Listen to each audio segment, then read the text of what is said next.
Picture this, you're 72 years old, and you've just discovered something that makes you jump out of bed every morning with excitement.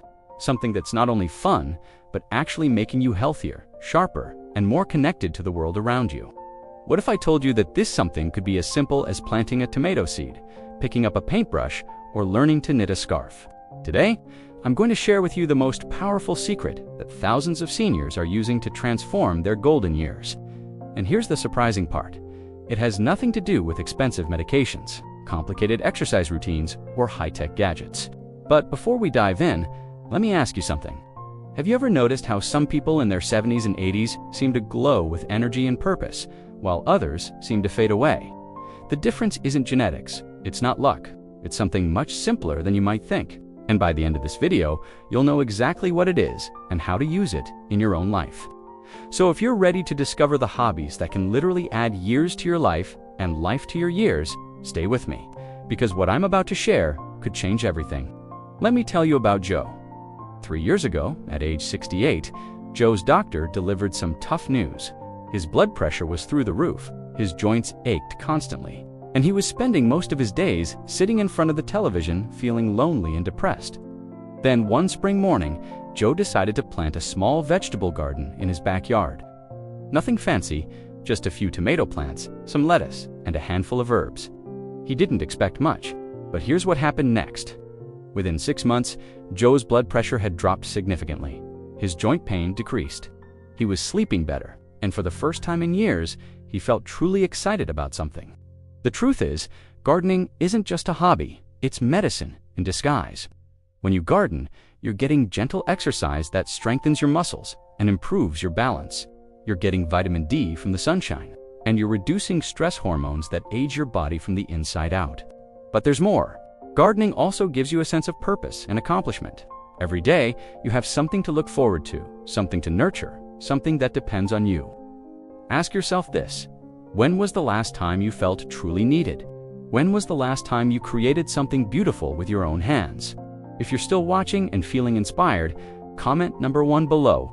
I read every single comment, and I'd love to hear from you. Now, let me tell you about Nancy. Nancy used to be a high-powered executive, always busy, always stressed. When she retired at 65, she thought she'd finally relax, but instead she felt lost and empty. That's when her daughter suggested she try painting. Nancy laughed it off at first. "I'm not artistic," she said. "I can barely draw a stick figure." But something made her pick up that first paintbrush. And what happened next surprised everyone, especially Nancy herself. Here's the scientific truth about creativity that most people don't know.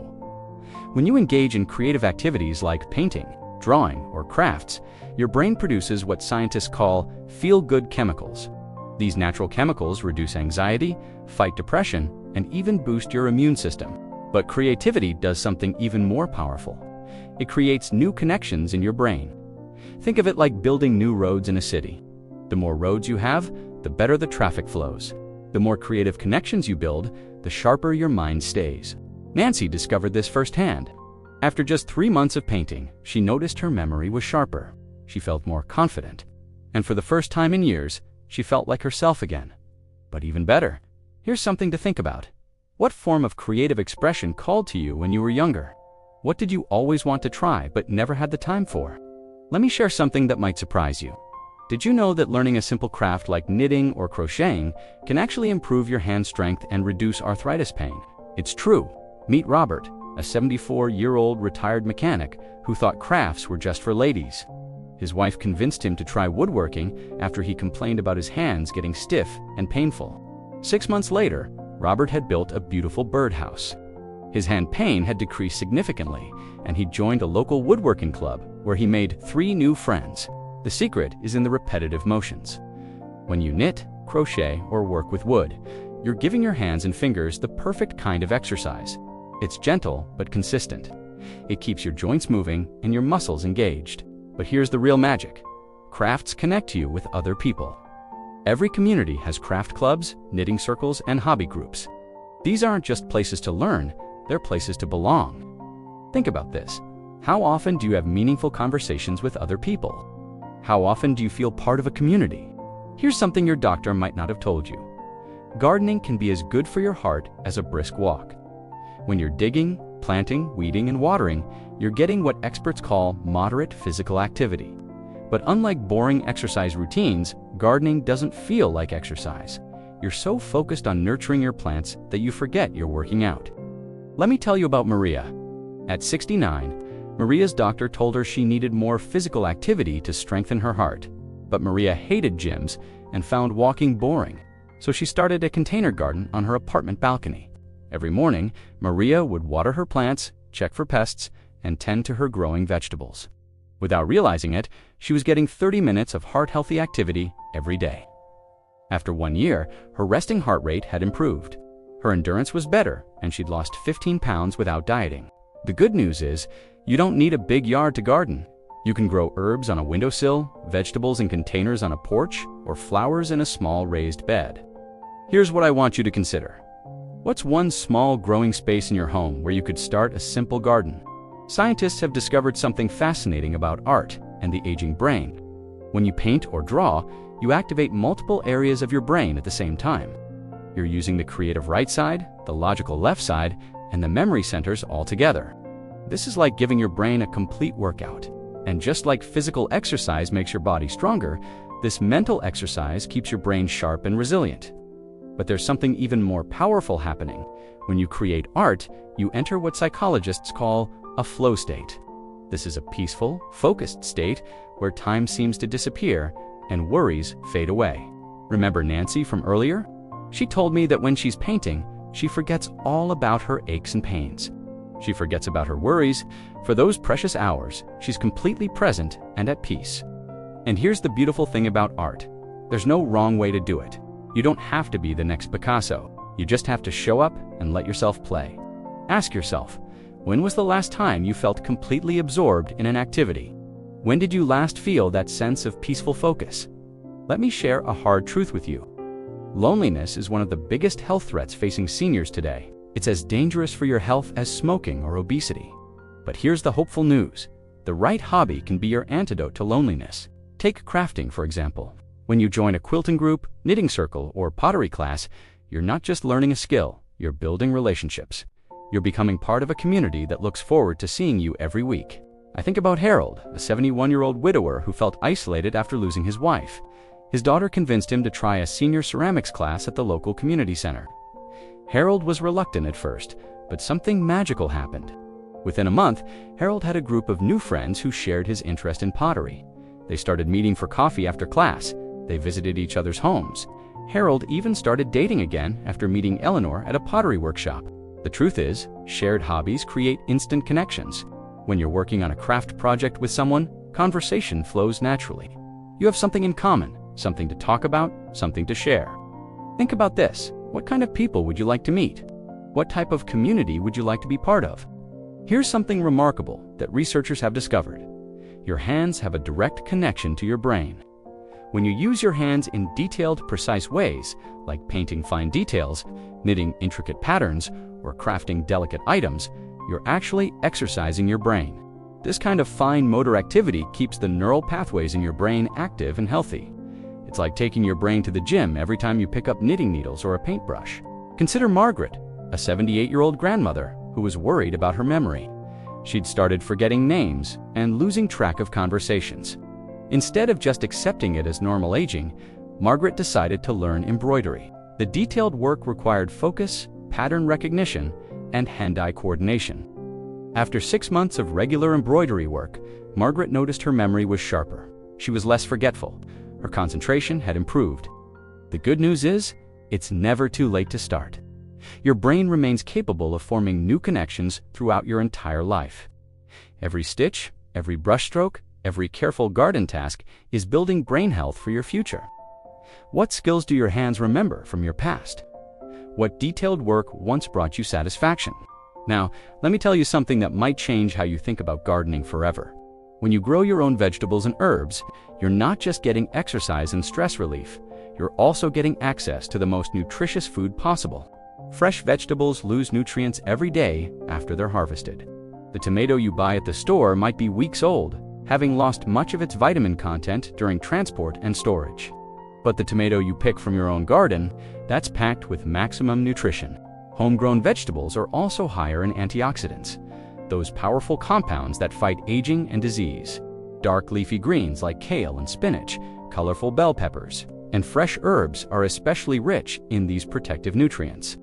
Let me tell you about Frank, a 72-year-old who started growing his own salad greens in raised beds. Not only did he enjoy the gardening process, but his diet improved dramatically. He was eating fresh greens every day, getting more fiber, more vitamins, and more antioxidants than ever before. Frank's energy levels increased, his digestion improved, and his doctor was amazed at his improved blood work at his next checkup. Consider this. What healthy foods do you wish you ate more of? What would it mean to have the freshest, most nutritious versions right outside your door? Here's something you might not expect. The right hobbies can dramatically improve your sleep quality, and better sleep means better energy, better mood, and better health overall. Physical activities like gardening help tire your body in a healthy way. Creative activities like painting and crafting help quiet your mind. Both are essential for deep, restorative sleep. Think about Sarah, a 66-year-old who had struggled with insomnia for years. She'd lie awake at night, her mind racing with worries and thoughts. Then she started spending her afternoons in her garden and her evenings doing needlework. The physical activity of gardening helped tire her body. The focused, meditative quality of needlework helped calm her mind. Within a month, Sarah was sleeping through the night for the first time in years. But there's more. Good sleep isn't just about feeling rested. It's essential for brain health, immune function, and emotional well-being. When you sleep well, your body repairs itself, your memory consolidates, and your mood stabilizes. Ask yourself, how is your sleep? Do you fall asleep easily and wake up refreshed? What evening activities help you wind down? Let me tell you about one of the most powerful benefits of these hobbies, the incredible confidence boost you get from creating something with your own hands. In our modern world, most of us have become consumers rather than creators. We buy things, watch things, use things that other people made. But when you paint a picture, grow a tomato, or knit a scarf, you become a creator again. I think about Dorothy, a 73-year-old, who felt like she had nothing special to offer the world. Then she started making quilts. Her first quilt was simple, but it was hers. She'd chosen the colors, cut the pieces, and sewn every stitch. When Dorothy gave that first quilt to her granddaughter, she saw something in the girl's eyes she'd never seen before: awe, and admiration for what Grandma could create. That moment changed everything for Dorothy. She realized she wasn't just someone who needed care. She was someone who could give beautiful gifts, who could create comfort and beauty for others. The truth is, creating something beautiful reminds you of your own value and capability. It proves to yourself and others that you still have so much to offer. What would it mean to you to create something beautiful that you could be proud of? Here's a mistake I see many people make when they're considering a new hobby. They think they need to go all-in from day one. They think they need expensive equipment, perfect technique, and hours of time every day. The truth is, the most successful hobby enthusiasts start small and build gradually. Consider Tom, who wanted to try gardening but lived in a small apartment. Instead of giving up, he started with a single potted herb on his kitchen windowsill. He learned to care for that one plant, enjoyed watching it grow, and gradually added more containers. 2 years later, Tom's apartment is filled with thriving plants, and he's become the neighborhood expert on container gardening. Or think about Linda, who wanted to try painting but was intimidated by art stores full of expensive supplies. She started with a basic watercolor set and some simple paper. She painted for just 15 minutes a day, watching online tutorials and experimenting. Today, Linda's paintings hang in her home and in the homes of friends and family. She's joined a local art group and teaches beginner classes at the senior center. The key is to start where you are, with what you have, for as long as you can manage. Small, consistent steps lead to amazing results. What's one small step you could take this week toward trying a new hobby? Let me share something that might surprise you. Chronic stress is one of the biggest threats to healthy aging. It weakens your immune system, raises your blood pressure, affects your sleep, and even speeds up the aging process at the cellular level. But here's the good news. The hobbies we've been talking about are some of the most powerful stress busters available. When you're focused on planting seeds, mixing colors on a canvas, or following a knitting pattern, your mind can't simultaneously worry about bills, health concerns, or family problems. You enter what scientists call a meditative state. similar to what happens during formal meditation, but much more accessible for most people. Let me tell you about Walter, a 69-year-old who was dealing with significant stress from caring for his wife who had dementia. The constant worry and responsibility were taking a toll on his own health. His doctor suggested he find a stress-relieving activity. Walter started woodworking in his garage for just 1 hour each evening. During that hour, his mind was completely absorbed in measuring, cutting, and shaping wood. That 1 hour became Walter's sanctuary. It gave him the mental break he needed to recharge and return to caregiving with renewed energy and patience. Think about your own life. What situations or worries cause you the most stress? How might having an absorbing, enjoyable hobby help you manage that stress better? Here's something important about aging that not everyone talks about. The goal isn't just to live longer, it's to live better. It's to maintain your independence, your capabilities, and your joy in life for as long as possible. The hobbies we've discussed do exactly that. Gardening keeps you physically active and maintains your strength and balance. Arts and crafts keep your hands nimble and your mind sharp. All of these activities give you reasons to get up each day feeling purposeful and excited. Consider the story of Rose, who's now 82. At 70, Rose felt like she was just waiting around to get older and more frail. Then she discovered pottery. 12 years later, Rose still drives herself to pottery class twice a week. Her hands are strong and steady from working with clay. Her back is straight from sitting at the pottery wheel. Her mind is sharp from learning new techniques and solving creative problems. Rose isn't just surviving, she's thriving. She's aging gracefully because she's stayed engaged, active, and creative. The research backs this up. People who maintain hobbies and interests as they age show better cognitive function, greater independence, and higher life satisfaction than those who become sedentary and isolated.